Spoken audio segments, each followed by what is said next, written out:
Login failed on Roofstock App Fix. You're ready to check your rental property investments on the Roofstock app, but suddenly, login failed. It's annoying, but don't panic. This problem is common and usually has a quick fix. Let's start with the basics. First, check your internet connection. Roofstock servers require a steady and secure connection. Switch between Wi-Fi and mobile data or turn airplane mode on and off to refresh your signal. Weak connections are often the main culprit. Next, make sure your app is updated. Open your App Store or Google Play, search for Roofstock, and tap Update if an update is available. Older app versions can lose sync with Roofstock servers after security updates. Now, double-check your login details. Manually type your email and password. Avoid autofill, since saved credentials might be outdated.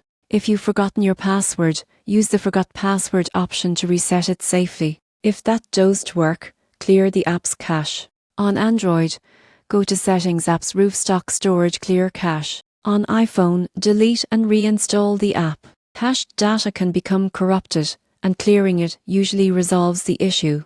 Another step is to disable your VPN. Roofstock may block logins from masked or foreign IP addresses to protect your account. Turning off your VPN can immediately restore access. Finally, check if the problem might be on Roofstock's end. Try logging in through the website. If that also fails, the servers could be temporarily down. So when your Roofstock app says login failed, don't worry, it's almost always a small issue. Check your connection, update your app, re-enter your credentials, clear your cache, and disable your VPN. These simple steps will get you back to viewing your real estate investments in minutes.